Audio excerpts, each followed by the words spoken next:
नमस्कार साथियों, गौरव ज्ञान धारा में आपका स्वागत है। आका तीज मना ली और ईद भी मना ली आपने, ठीक है। अब आपके जो मनाना है वो परीक्षा को मनाना है। अब किताबों से प्यार कर लेना, अब अपनी पढ़ाई से प्यार कर लेना। अब मतलब टेबल पे जम के बैठ जाओ। जहां भी कई जना कहते हैं टेबल का, जब भी कहता हूं ना मैं, तो कुछ विद्यार्थियों के मन में आता है सर हम तो टेबल पे बैठ के पढ़ते ही नहीं है, क्या सिर्फ टेबल पे बैठ के पढ़ने से पढ़ाई होगी? अरे नहीं रे बीरा, कहने का मतलब वो है कि जटे भी बैठो बट बैठ एंड पढ़ाई करनी जरूरी है। कुल मिला के पढ़ना जरूरी है, चाहे जीजीडी से पढ़ो चाहे कहीं से भी पढ़ो, पढ़ना जरूरी है। सफल होने के लिए आपकी मेहनत करनी जरूरी है। मैं भले कितनी, मैं मारवाड़ी में अगर मैं कितना ही आपाड़ा खा लूं भले, लेकिन जब तक थे खुद आपाड़ा नहीं खाओ जब तक आप रे सफलता नहीं मिली, ठीक है। चलिए साथियों, आज का जो टॉपिक है वो है अपने पवने, ठीक है। अब पवने जो है, यहां पे देखो समझने में समस्या क्या आती है, सीधे सीधे प्रश्न मिलने हैं, सीधे ऐसा टॉपिक है जहां से थोड़ी सी मेहनत, थोड़ा सा कंसेप्ट क्लियर करके और सीधे सीधे प्रश्न मिलने हैं, ठीक है। लेकिन दिक्कत क्या आती है? दिक्कत यह आती है कि हमें पवनों की दिशाएं याद नहीं रहती और मेन मतलब प्रश्न बनता है वहीं से बन जाता है, ठीक है। हम भूल जाते हैं इसमें कि विषुवत से लेकर 30 डिग्री तक कौन सी पवने होगी, व्यापारिक कहाँ चलती है, पछुआ कहाँ चलती है, ध्रुवीय पवने कहाँ चलेगी, हम इन चीजों को भूल जाते हैं। तो यही समस्या का समाधान आपकी इस क्लास में मैं लेकर आया हूं। देखो गाइड के अंदर मेरी भी पढ़ी होगी, चाहे आपने दूसरी भी पढ़ी हो, सब में लैंग्वेज सेम टू सेम मिलेगी। लेकिन लैंग्वेज तो मिल गई, लेकिन समझाए कौन और समझाए कैसे, मतलब दिमाग में बिठाए कौन? तो इसलिए कोशिश मैं करूंगा कि आपके आज ये मतलब मुद्दा क्लियर हो जाए। हालांकि क्योंकि मैं प्रारंभ से ही मंदबुद्धि रहा हूं, मंदबुद्धि बालक रहा हूं, इसलिए क्या है कि मैं तिकड़म पिढ़ाता हूँ। तिकड़म कैसे, थोड़ी ट्रिके घुसाता हूँ इधर उधर, और ट्रिके घुसाकर जैसे तैसे के अपना बेड़ा पार हो जाए कुल मिला के। ये मतलब स्टार्ट से मंदबुद्धि रहा हूं मैं। तो दूसरी क्लास में 00 नंबर आए थे फाइनल रिजल्ट के अंदर, है। फिर ठुकाई भी हुई थी घर पे, और मदर घना स्ट्रिक है, ठोक गयो बराबर, फोड़ंती करी। बिग बाद में थोड़ी अकल आई कि पढ़ना जरूरी है। 00 मैं राजी हूं ना आयो तो करे कि सबके तो एक आया है, मेरे डबल आए हैं, दो दो आए हैं। पर बाद में ध्यान पड़ियो कि दो में तो डबल फोड़ंती हुए, और मतलब शुरू से मंदबुद्धि रहा, ठीक है। फिर जो मंदबुद्धि शुरू से रहा था उसे निरंतर संघर्ष करना पड़ता है, अभी भी संघर्ष कर रहे हैं। चलिए, ऐसे बातें होती रही, चलते हैं पवनों पर, ठीक है। पवने क्या है? देखो हवा और पवने कुछ अंतर है कि नहीं है? तो गुरु जी एक जड़ी है, एक ही है, एक नहीं है, अलग है। हवा के लिए तो कहते हैं ना, जिस तरफ की चली हवा उधर हो लिए, यानी कि हवा यूं भी चल सके, यूं भी चल सके, क्यों भी चल सके। लेकिन पवने किसे कहेंगे? कि किसी निश्चित स्थान से निश्चित स्थान तक चलेगी, निश्चित हवा की मतलब उस राशि चलेगी, वो पवने कहलाएगी। देखो समझो इस चीज को, ठीक है। थोड़े थोड़े छोटे छोटे से शब्दों का फेर होता है। एक स्थान से दूसरे स्थान की ओर चलने वाली वायु को पवन कहते हैं, ठीक है। एक स्थान से दूसरे स्थान पर जैसे धाराएं भी होती है ना, तो धाराएं भी एक निश्चित जल राशि का चलना जो होती है धारा होती है, और सागर का मतलब ऊपरी सतह का जल चलायमान होता है तो वो प्रवाह कहलाता है। ऐसे अंतर होते हैं छोटे छोटे से, ठीक है। तो यहाँ पे भी क्या है कि एक निश्चित स्थान से निश्चित स्थान तक चलने वाली वायु कहलाएगी पवने, ठीक है। अब हवा और पवन में तो अंतर आ गया ना, सीधी सीधी बात है। हालांकि मैंने यहाँ पे लिख रखा है वो समझाने के हिसाब से, ठीक है। अब पवने जो होती है साथियों, हमेशा हमेशा ध्यान रखना, उच्च वायुदाब से निम्न वायुदाब की ओर बहती है। ये कुछ मूल मंत्र होते हैं जो हमें दिमाग में फिट करने हैं। जैसे आपको कल बताया था, ताप अधिक दाब कम, दाब अधिक ताप कम, वो भी बिल्कुल अच्छी तरीके से याद करना है। एक ये चीज दिमाग में फिट बैठ जानी चाहिए कि उच्च वायुदाब से निम्न की ओर चलेगी, ठीक है। पवने कैसे चलेगी? उच्च वायुदाब से निम्न की ओर चलेगी। तभी तो फिर बैरोमीटर का एकदम से गिरना तूफानी मौसम का संकेत होता है, ये बताया था आपको कल। दो स्थानों के बीच, देखो दो स्थानों के बीच जो वायुदाब का जो अंतर होता है, वायु का नहीं, वायुदाब का जो अंतर होता है वो दाब प्रवणता कहलाती है, ठीक है। यूं का यूं पूछ ले लैंग्वेज में। अब जो कहते हैं ना कंसेप्ट, कंसेप्ट में मतलब ये कंसेप्चुअल जो प्रश्न आते हैं, जब आपको मतलब दो तीन ऑप्शन के अंदर दो तीन चीजें दी जाएगी, इनमें से कौन सा असुमेलित है या कौन सा इस कोई पंक्ति देकर पूछ लेगा, फॉलो नहीं करता, तो इस तरीके का उसमें आएगा दाब प्रवणता। तो दो स्थानों के बीच जो वायु दाब का अंतर होता है वो दाब प्रवणता कहलाता है। क्यों पढ़ रहे हैं दाब प्रवणता को? क्योंकि वो पवनों की गति, दिशा, इन सबको प्रभावित करेगा। पवनें जब चलती है तो उनको प्रभावित करता है, ये दाब प्रवणता प्रभावित करती है, ठीक है।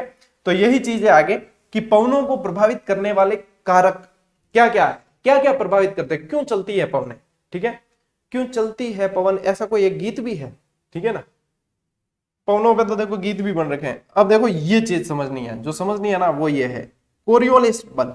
कोरियोलिस क्या है, कोरियोलिस नामक भूगोलवेत्ता ने पता लगाया तो कोरियोलिस बल कह दिया। लेकिन कोरियोलिस बल है क्या, पृथ्वी क्या करती है, घूमती है, पृथ्वी की क्या है, घूर्णन गति है। बिल्कुल सरल शब्दों में समझाऊंगा, यदि समझ में आ गया तो गढ़ जीत का समझ लो, पवन नाम को गढ़ है, जीत का समझ लो।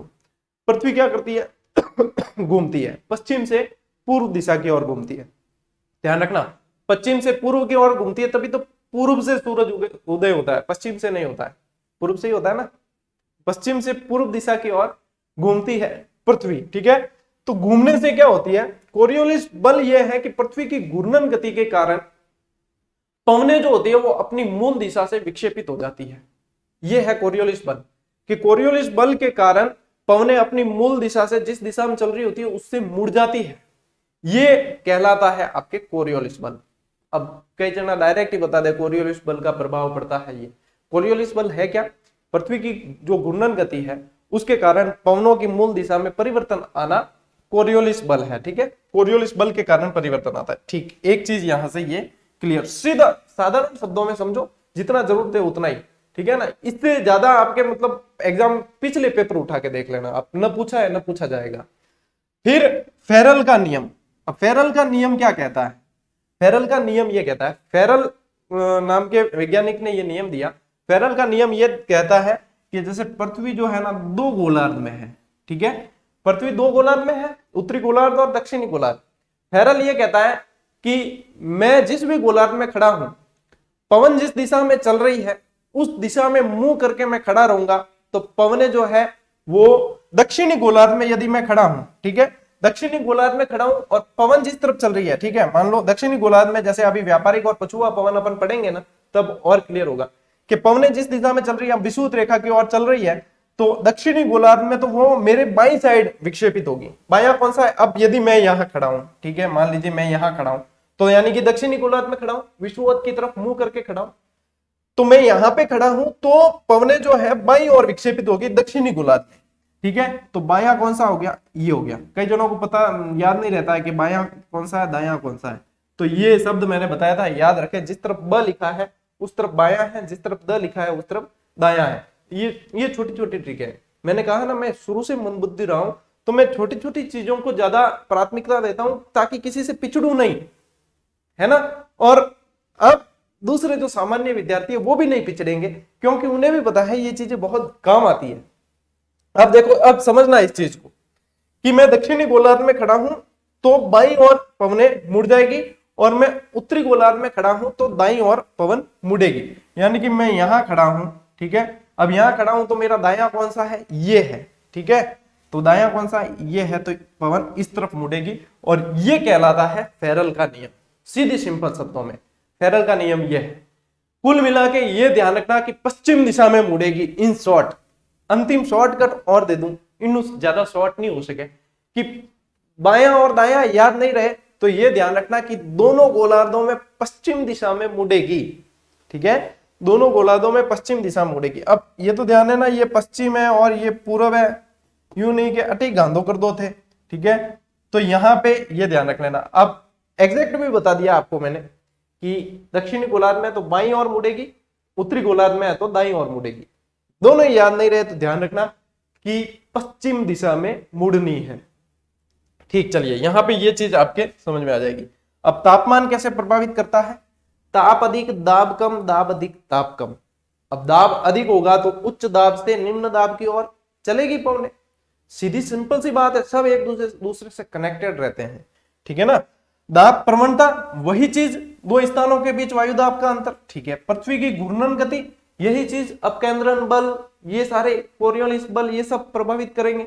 अब पृथ्वी पश्चिम से पूर्व की ओर घूम रही है तो पवनें पूर्व से पश्चिम की ओर चलने लग जाएगी, है ना, विपरीत दिशा में चलने लग जाती है।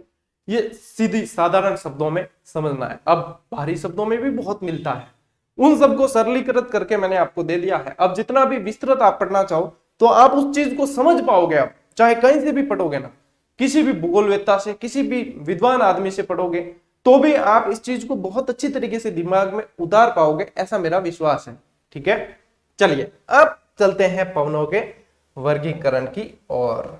चलिए, आप भी क्या याद रखोगे कि ऐसा मन बुद्धि पाले पड़ा जो क्लास में ही याद करवाता था, खुद जैसे याद करता ऐसे खुद भी हमको भी याद करवा देता था। ठीक है, आईक्यू लेवल कम है थोड़ा सा। चलिए, स्थायी, अस्थायी और स्थानीय 3 भागों में पवनों को बांटा गया है। नंबर 1 कैसी है? स्थायी पवने। नंबर 2 है अस्थायी पवने और नंबर 3 है स्थानीय पवने। स्थानीय पवनों से मतलब है स्थान विशेष पर चलने वाली, स्थान धन ईय, स्थान विशेष पर चलने वाली जो पवने हैं वो स्थानीय, इनको बिल्कुल ही अलग अपन रख लेते हैं। ठीक है, ये बिल्कुल अलग पढ़ेंगे, ये कल पढ़ेंगे, ये भी कल पढ़ेंगे। अस्थायी पवने ये भी कल पढ़ेंगे। आज अपन जो पढ़ने वाले हैं वो है स्थायी पवने। ठीक है, स्थायी पवनों का वर्गीकरण में आपके 3 आ जाते हैं, ए, बी और सी।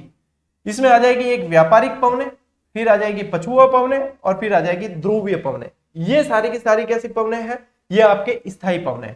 स्थायी पवनों से मतलब ये है कि वर्ष भर, परमानेंट क्या है नहीं, स्थायी यानी कि मतलब वहीं उसके अंदर कोई परिवर्तन होना नहीं है। तो स्थायी पवने वो है जो वर्ष भर एक दिशा में ही चलने वाली है। ठीक है, इसमें से ये तीनों आएगी। अस्थायी यानी कि 6-6 महीने से अपनी बदलती है, मतलब सिचुएशन के हिसाब से, सर्दी गर्मी तापमान वगैरह के हिसाब से इनका टाइम पीरियड बदलता है। तो इसमें आ जाती है आपके मानसूनी पवने, जल और स्थल समीर, ये भी सारे आपको याद करवाऊंगा मैं। ठीक है, और घाटी और पर्वत समीर, ये दोनों पूछे जाते हैं यहां से भी पवने, और ये मानसूनी पवने। ठीक है, ये सारी की सारी आ जाती है अस्थायी के अंदर। ठीक है, और फिर स्थानीय के अंदर सिर्फ ये नहीं है, ये उदाहरण के लिए लिखे हैं। स्थानीय में बहुत सारी, अपने जैसे राजस्थान में चलने वाली लू है ना, ये भी स्थानीय पवन है। ठीक है, तो स्थानीय में तो बहुत सारी आएगी, डॉक्टर हवा, हरमनटन, सिराको, शिमूम, बहुत सारी है। ठीक है, वो सारी मैं आपको बताने वाला हूं, चिंता करने की कहीं कोई आवश्यकता नहीं है। तो ये हो गया अपने वर्गीकरण। ठीक है, अब अपना मेन जो टॉपिक है वो है स्थायी या निश्चित पवने। अब निश्चित पवने इसलिए कहा है क्योंकि निश्चित चलती है, कोई परिवर्तन नहीं, वर्ष भर परमानेंट यही चाली। ठीक है, अब इसमें क्या होता है कि वर्ष भर एक ही दिशा में प्रवाहित होती है। वर्ष भर यानी अगले वर्ष, अरे अगले वर्ष भी बीमे चाली, वर्ष भर कहे और बार बार चेंज थोड़ी हुई, मतलब जब तक जीना है तब तक सीना है, जब तक अपनी उम्र है ना तब तक तो वो वहीं तक चलेगी। तो अपनी उम्र के बाद फिर किसने देखा है अपनी उम्र के बाद? अन्य नाम सनातनी पवने, भूमंडलीय पवने, प्रचलित पवने, सभी नाम इसलिए दिए गए क्योंकि ये एक ही दिशा में चलती है और इसी कारण इनके ये सारे नाम, कहीं से भी प्रश्न आ सकता है। भूमंडलीय पवनों से भी दे सकते हैं, ठीक है, प्रचलित पवनों से भी दे सकते हैं, आपके निश्चित पवनों से भी दे सकते हैं। सारे नाम मैंने दे दिया आपको, इसमें से कहीं से भी प्रश्न बन सकता है, तो ये आपको ध्यान रखना है। ठीक है, अब अपन आगे चल रहे हैं वर्गीकरण की ओर, कि अब व्यापारिक, पछुआ, इन सब की वर्गीकरण, और वर्गीकरण में भी अपन को बहुत बढ़िया तरीके से डायग्राम बनाना मैं सिखाऊंगा आज आपको। और डायग्राम बनाना आ गया, सिर्फ 30 सेकंड आपको लगने हैं। एग्जाम के अंदर यदि प्रश्न आ गया पीछे वाले पेपर पे, हाथों हाथ आप डायग्राम बना दोगे और सवाल गलत होने का कोई कहीं भी चांस नहीं रहेगा। ठीक है, चलिए कोशिश तो है, देखो कितनी काम आती है। चलिए अब शुरू करते हैं। अब सबसे नंबर 1 अपना है व्यापारिक पवने। अब व्यापार यानी ट्रेड, ट्रेडिंग कंपनी, कोई ना कोई ट्रेडिंग होती है, ट्रेड सबसे बना है, जर्मन शब्द है ये, और इसका मतलब होता है, वैसे ये ट्रेड शब्द से बना है, ट्रेड विंड्स भी कहा जाता है। इसका शाब्दिक अर्थ वैसे होता है ट्रैक। क्या होता है? ट्रैक। ट्रैक यानी एक निश्चित, ट्रैक कैसे होता है? एक निश्चित होता है, निश्चित मार्ग, निर्दिष्ट पथ जिसे कहा जाता है। तो ये मतलब एक निश्चित इसको मार्ग दे दिया, इस पे ही चलना है, ट्रैक पे ही चलना है, ट्रैक से डाइवर्ट नहीं होना है। आप लोगों के लिए भी यही है, आपको ट्रैक पे ही चलना है, ट्रैक से डाइवर्ट नहीं होना है, तब जाके तो होगा सिलेक्शन। ठीक है, तो ये चीजें, तो ये ट्रेड विंड्स भी कहलाती है। ठीक है, अब ये चलती कहां से कहां तक है, ये मुद्दा ये है। अब मोस्ट इंपॉर्टेंट जो चीज है वो ये है, ये चलेगी आपके 30 डिग्री उत्तरी तथा दक्षिणी अक्षांश से विषुवत की ओर। ठीक है, विषुवत हमेशा ध्यान में रखना, बीच में है। अब 30 डिग्री से 30 तो 30 डिग्री यहां से इस ओर और यहां से इस ओर, ठीक है, इस तरीके से चलेगी। मतलब 30 डिग्री उत्तरी और दक्षिणी अक्षांश से विषुवत की ओर चलती है, विषुवत की ओर चलती है। ये व्यापारिक पवनों की बात हो रही है, ठीक है। दोनों गोलार्धों में पश्चिम दिशा के अंदर मुड़ जाती है। क्या कहता है फेरल का नियम? फेरल का नियम क्या कहता है? यही कहता है फेरल का नियम कि यदि मैं बाई मतलब अपने दक्षिणी गोलार्ध में खड़ा हूं तो पवनें जिस दिशा में चल रही है, अब पवनें किस दिशा में चल रही है, देखो दक्षिणी गोलार्ध में पवनें किस दिशा में चल रही है, इस दिशा में चल रही है। तो यदि मैं दक्षिणी गोलार्ध में खड़ा हूं तो पवन जो है वो मेरे बाईं तरफ मुड़ जाएगी। तो यानी कि अब इसकी दिशा क्या हो जाएगी, ये हो जाएगी। यदि मैं उत्तरी गोलार्ध में खड़ा हूं तो पवन जो है दाईं ओर मुड़ जाएगी। तो अब इसकी दिशा क्या हो जाएगी, ये हो जाएगी। That's all your honour. ये एक तरीका है याद करने का। दूसरा तरीका अभी मैं बताऊंगा, पूरा विस्तृत डायग्राम बनाकर आपको बनाना सिखाऊंगा। इसे कहते हैं कंसेप्ट। कई जना दिमाग में बैठे कौन क्या क्या ये तो सिर्फ ट्रिक बताते हैं। अरे भाई तुम या तो देखते नहीं हो, या देखते हो तो मतलब जान गहलाई करो, ठीक है।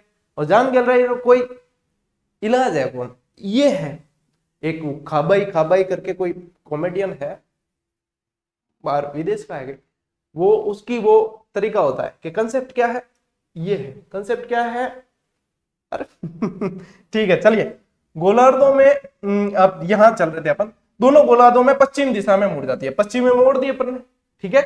फेरल के नियम के अनुसार, कोरियोलिस बल के अनुसार सारी चीज बता दी यहाँ पे, ये ध्यान रखना। इनका अधिकतम विस्तार जो है साथियों महासागरों में ज्यादा होता है, यानी महाद्वीपों में कम होता है, महासागरों में ये अधिक प्रभावित होती है, ठीक है। ये तो थी अपनी व्यापारिक पवनें। फिर आ जाते हैं पछुआ पवनों पर। अब पछुआ पवनें क्या है? 30 डिग्री से 66.5 डिग्री उत्तरी और दक्षिणी में, यानी कि ये यहां पे चलेगी, ठीक है, ये यहां चलने वाली है। अब ये इतने से डायग्राम में नहीं, मैं बड़े डायग्राम में आपको बताने वाला हूं आगे, ठीक है। तो 30 से 66.5 तक ये चलेगी दोनों गोलार्धों में, ठीक है। और दोनों गोलार्धों में ये पूर्व दिशा में मुड़ जाएगी। अब यानी कि इसके बिल्कुल ही विपरीत, ये मुड़ रही थी अपने पश्चिम दिशा में और ये मुड़ जाएगी पूर्व दिशा में, ठीक है, पूर्व दिशा में। अब देखो ये यहाँ पे जो है ना, ये क्योंकि अपने मुड़ जाती है किस तरफ, पश्चिम दिशा में मुड़ जाती है, तो ये मैं बताना भूल गया आपको, इसको पूर्वा कहा जाता है। जो पूर्वैया होती है ना, पूर्वाई पूर्वैया, तो पूर्वा कहा जाता है। और ये यहां से प्रश्न बनते हैं कि पूर्वा हवाओं की दिशाएं होती है, कैसे होती है, अब कहां से चलती है, ठीक है। तो इसका मैं शॉर्ट तरीका भी आपको बताता हूं, याद कैसे रखना। पूर्वा यानी कि पूर्व से आ, ठीक है, पूर्व से आ यानी पश्चिम में जा। भाई पूर्व से आ रहा है तो पूर्व में तो जाएगा नहीं, पूर्व से आ रहा है तो पश्चिम में जाएगा। पूर्वैया पूर्व से अय्या, पूर्वैया पूर्व से अय्या, पूर्वा पूर्व से आ और पश्चिम में जा, पूर्व से आ और पश्चिम में जा, ठीक है। तो पूर्वा, ठीक है। अब देखो पूर्व से आ और पश्चिम में जा, पूर्वा हो गई। पछुआ, पछु आ, पश्चिम से आ पूर्व में जा, पछुआ, पछुआ पवने, ठीक है। पछुआ, पछु यानी पश्चिम से आ पूर्व में जा, सीधी सी बात है, ठीक है, याद रखने का तरीका है। तो ये दोनों में क्या है, पछुआ पश्चिम से आई और पूर्व दिशा में मुड़ जाती है, पूर्व दिशा में जाना है। दोनों एक दूसरे के बिल्कुल ही विपरीत है। समझ में आ रहा है ना? मतलब ध्यान से देख लिया ना, कोई केड़ो ही रबड़ लेन मिटाने की कोशिश करे तो भी थार दिमाग मिटा नहीं सके आ चीज, ठीक है, एक बार समझ ली। तो मौसम का बदलना इन्हीं पवनों की मुख्य विशेषता होती है। जो ये देखो, अब यहाँ पे ये चीजें प्रभावित करती है मौसम का परिवर्तन। ये प्रश्न पूछते हैं कि मौसम के परिवर्तन और मौसमी प्रभाव जो है वो किन पवनों में, तो यहाँ पे मौसम का बदलना इसकी यानी कि जो आपके पछुआ पवन है उनकी मुख्यतः विशेषता है। अब दक्षिणी गोलार्ध के अंदर, स्पेशली दक्षिणी गोलार्ध के अंदर 40 डिग्री, 50 डिग्री और 60 डिग्री जो अक्षांश है उन पर इनके नाम अलग अलग चलते हैं। उन पर इनके नाम क्या चलते हैं? 40 डिग्री पर इसे गरजती चालीसा कहा जाता है। क्या कहा जाता है? गरजती चालीसा। 50 डिग्री पे इसे प्रचंड पचासा या फिर भयंकर पचासा कहा जाता है। 60 डिग्री पे इसे चीखती साटा, जैसे चिल्लाती हुई हवाएं चलती है, चीखती साटा कहा जाता है। क्यों कहा जाता है? क्यों कहा जाता है? क्योंकि ये देखो यहाँ पे है ना, बहुत तेज गति से चलती है ये पवनें यहाँ पे दक्षिणी गोलार्ध में स्पेशली। क्यों? क्योंकि दक्षिणी गोलार्ध में आपने स्टार्ट में अपने मैंने महासागर पढ़ा है, जब आपको बताया कि दक्षिणी गोलार्ध में स्थल कम है, जल ज्यादा है, यानी कि रुकावटें नहीं है, बीच में रुकावटें नहीं है, जन्नत योड़ी हवा चाले बिल्कुल full fast super Rawalpindi express है जो, ठीक है। तो मतलब रुकावटें नहीं है ना, इतनी फास्ट चलती है। तो ये नाम जो दिए ना यहाँ के, मतलब यहाँ से गुजरने वाले नाविकों ने दिए ये नाम। अब वहां उनको समस्या होती थी तो उन्होंने नाम दिया है कि 40 पे तो गरजती 40 जैसे गरजती हुई हवाएं चल रही, प्रचंड 50 भयंकर 50 डिग्री पर, और 60 डिग्री पर चीखती 60 जैसे कोई सीटी बजाती हुई, बिल्कुल चीखती हुई कोई जीवती डाकना ही जाने के, बिल्कुल ऐसी चलती है, ठीक है। तो ये 40, 50 और 60 डिग्री पर चलने वाली दक्षिणी गोलार्ध में ही क्यों चलती है, वो भी मैंने आपको कारण बताया। उत्तरी गोलार्ध में रुकावटें बहुत है, तो वहां पे इनकी गति इतनी होती नहीं है, यहाँ पे इनकी गति बहुत स्पीड से। तो ये नाम जो है वो नाविकों द्वारा दिए गए, ये पछुआ पवनों के इसमें दक्षिणी गोलार्ध में ये नाम से जाने जाते हैं, ठीक है, पछुआ और अपने पूर्वा यानी कि व्यापारिक हवाएं। अब आते हैं अपन डायग्राम पे, अब अपन को बनाना है डायग्राम, ठीक है। दो इसलिए लिए हैं, डबल प्रैक्टिस कराऊंगा, हाथों हाथ आपको याद करवाना है, ठीक है। ठेको यूं याद कराना, ठेको लेना बहुत मुश्किल है, ठीक है। कई चुनौती आवे, कई जना चाहे कि ए बंद कर ले तो हमारे ग्राहक ही बढ़ जाए, भाई थे ग्राहक ही बढ़ाना चाहो या कहीं भी करो, मेरो जो काम है वो तो मैंने करना ही पड़ी, क्रम है वो करना पड़ेगा। चलिए, एक जने ने कहा भी था कि आपने क्या सबको फ्री पढ़ाने का ठेका ले रखा है। यदि विद्यार्थी मुझे ठेका दे फ्री पढ़ाने का, तो बिल्कुल ले रखा है, श्रेय देते हैं विद्यार्थी और प्रेम देते हैं, तो फ्री पढ़ाने का ठेका मान के चले आप कि ले रखा है, और इसे मतलब सकुशल पूरा किया जाएगा। भाई अपनी तो ऐसे ही चल रही है, उसकी क्यों चल रही है। चलिए 90, देखो ये होगी विषुवत, ठीक है, ये 30 डिग्री, ये 66 डिग्री। ये आप हाथों हाथ जब ये क्लास देख रहे हो ले लेना, पेन और आपके पेपर पास में रख लेना, हाथों हाथ बनाना सीख लेना, इसके बाद में आप कभी भूल नहीं पाओगे ये चीज, ठीक है। यहां पे देखो ये विषुवत है, मैं मारवाड़ी हूं, मारवाड़ी मतलब कट जानो है ना बारे, और मारवाड़ी व्यापारी बहुत प्रसिद्ध होते हैं, ये बात आप सभी को ध्यान है कि व्यापार मारवाड़ी जड़ों कोई नहीं कर सके, मारवाड़ी व्यापारी बहुत प्रसिद्ध है। कहीं भी जाना होगा ना तो भी पहले व्यापार बाद में दूसरा काम, तो पहले व्यापार यानी कि व्यापारिक यानी कि विषुवत से, विषुवत के पास में कौन सी हवाएं आएगी, तो व्यापारिक, ये इस बॉक्स में आ गई अपने व्यापारिक, ठीक है। याद रखने का तरीका, के जना क्या है कि ट्रिक को याद नहीं वे, मत लो ट्रिक से याद, डायरेक्ट करो परंपरागत तरीका। कोई रोकने वाला जबरदस्ती थोड़ी किसी को यार नहीं ट्रिक से याद करना पड़े, डायरेक्ट कैसे कर रहा है तू ट्रिक से याद कर, ऐसा तो कहीं कहीं कोई जबरदस्ती नहीं है ना, सहूलियत के लिए है। यदि याद नहीं होता तो अपनाए SOS, डॉक्टर लिख के देता है SOS यानी कि जरूरत पड़ने पर, तो मेरे को भी लगता है क्लास पे लिखना पड़ेगा SOS जरूरत पड़ने पर, क्योंकि कंसेप्ट तो सारा बता ही रहे हैं, जरूरत पड़ने पर आप इसे यूज कर सकते हैं, कहीं कोई नुकसान नहीं होने वाला है। व्यापारिक आ गई, ठीक है, पहले तो व्यापारिक आ गई। दूसरी तो आपकी समस्या ही नहीं है, यहाँ पे आ जाएगी आपके पछुआ पवने, इसके जस्ट बाद में, ठीक है, इसके जस्ट बाद में आ जाएगी आपके पछुआ पवने, और ये तो ध्रुव के पास है, तो पूछने का कहाँ काम, बिना देखे ही लिख देना है कि ये ध्रुवीय पवने यहां चलेगी, ध्रुवीय पवने यहां चलेगी, बिना देखे ही लिख देना है। ये तो हो गया आपके, इसके अंदर तो हो गया आपके वर्गीकरण की, ये इस तरीके से चलती है। अब इस डायग्राम में मैं आपको दिशा बताने वाला हूं, ठीक है। ये चीजें अब पहले तो ये चीज क्लियर हो गई, आपको ये पता चलना चाहिए कि यहाँ पे ये चलेगी, यहाँ ये चलेगी, यहाँ ये चलेगी, ठीक है, ये चीज क्लियर हो गई। अब यहाँ कोई समस्या नहीं है, तब अपन आते हैं इनकी दिशाओं की तरफ कि ये दिशाएं पूछी जाती है, और बस इतना याद कर लिया ना तो आप काफी आगे पहुंच जाओगे बाकी सब विद्यार्थियों से। कई जना तो इन वास्ते क्लास शेयर नहीं करे कि गुरुजी थे पढ़ा रिया हो इन तरीके हूं, और थे को आगे काफी निकल जाऊं, थे तो सबने पढ़ा रिया हो, तो सब आगे निकल गए, आपने कंपटीशन बढ़ा दिया, क्या करा, कर्म है पूरा करना पड़ेगा। अब आते हैं अपन, यहाँ पे कौन सी थी, व्यापारिक, यहाँ पछुआ, यहाँ ये, ठीक है। अब देखो यदि फेरल का नियम देखें तो उसने क्या कहा है कि यहाँ पे हवाएं इस तरफ मुड़ेगी, यही कहा है ना, दक्षिणी गोलार्ध में बाईं तरफ मुड़ेगी और यहाँ पे इस तरफ मुड़ेगी। ठीक, ये चीज फेरल ने कही है कि नहीं कही है, मेरे को बता दो आप। कही है ना, अपने मन से तो नहीं है, ये चीज कही है उसने। ठीक है, काको जी केयर किया, अपन मानना जरूरी है। ठीक है, काको जी की बात टाल नहीं सका, तो ये मुड़ गई।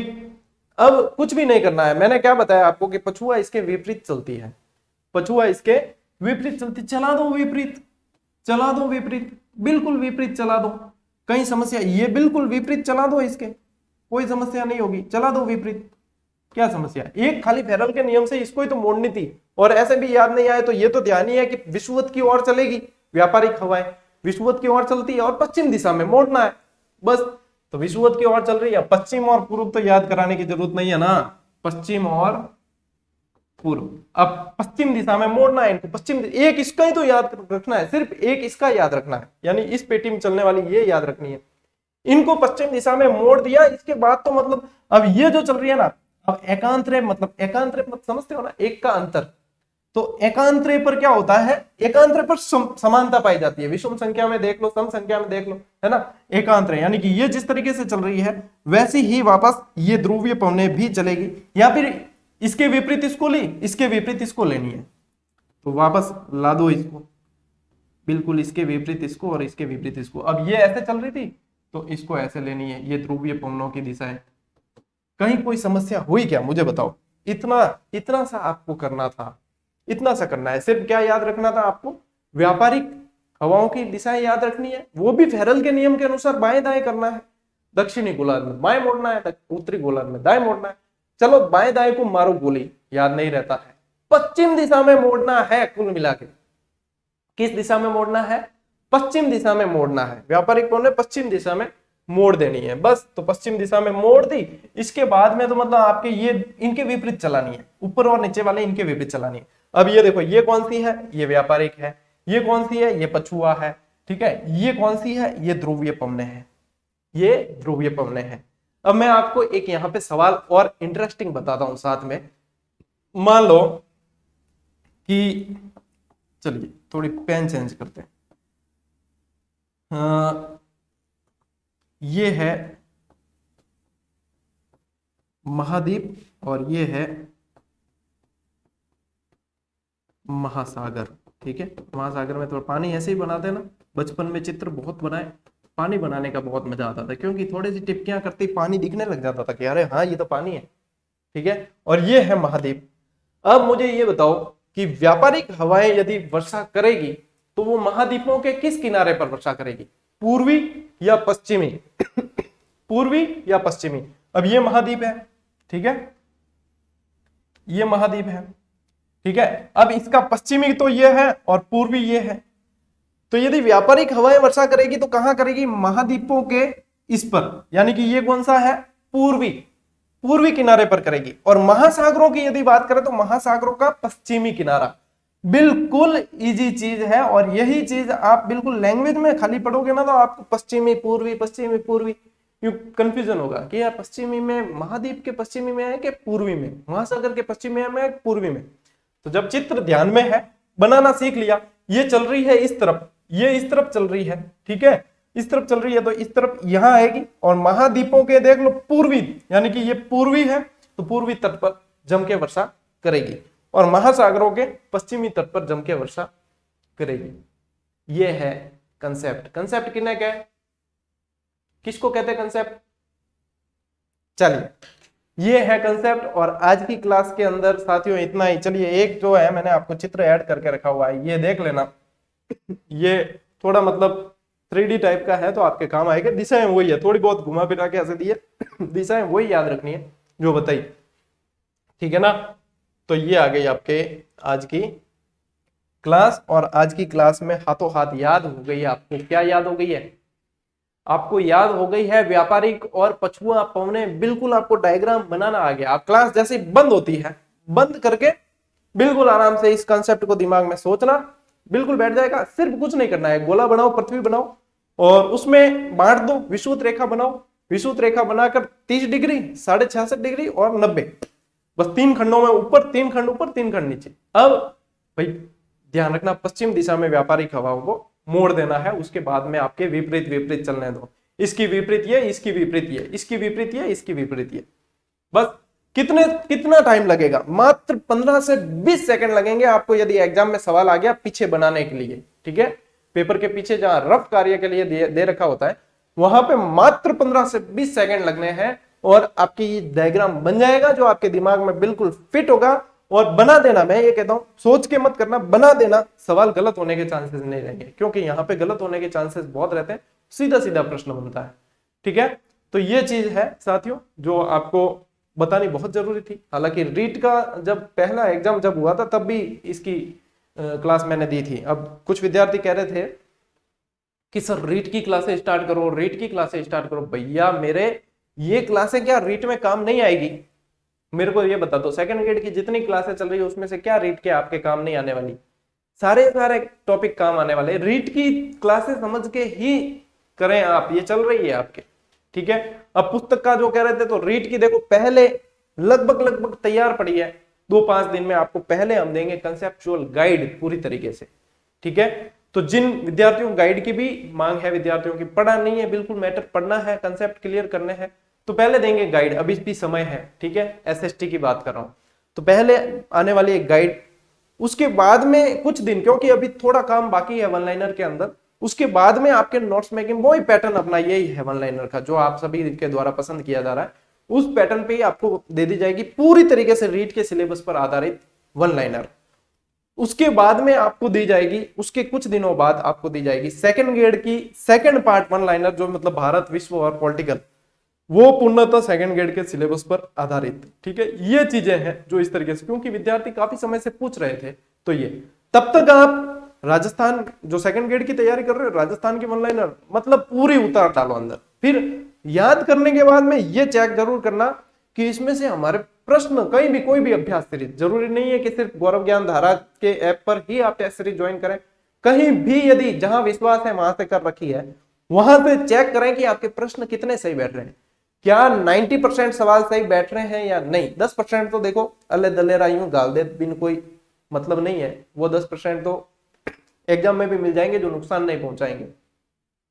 बाकी 90% देखो कि हाँ बैठ गए, को बारे 25 है मतलब, और नहीं बैठे ना, ये समझ लो कि इसके अंदर वो जान डाली गई है वन लाइनर के अंदर कि यहां से नहीं बैठ रहे तो किसी के बैठने के चांस बहुत कम है, बाकी के भी, और बाकी के बैठाने हैं तो फिर 2 साल तक बैठ के ग्रंथ पढ़ने पड़ेंगे सारे के सारे, तब जाकर फिर वो उसके 100% सवाल बैठने के चांस रहते हैं। 100% कंपटीशन में किसी के नहीं आता, आपको पता है, ठीक है ना। ये कंपटीशन एग्जाम है, ये 10वीं 12वीं कॉलेज का एग्जाम नहीं है।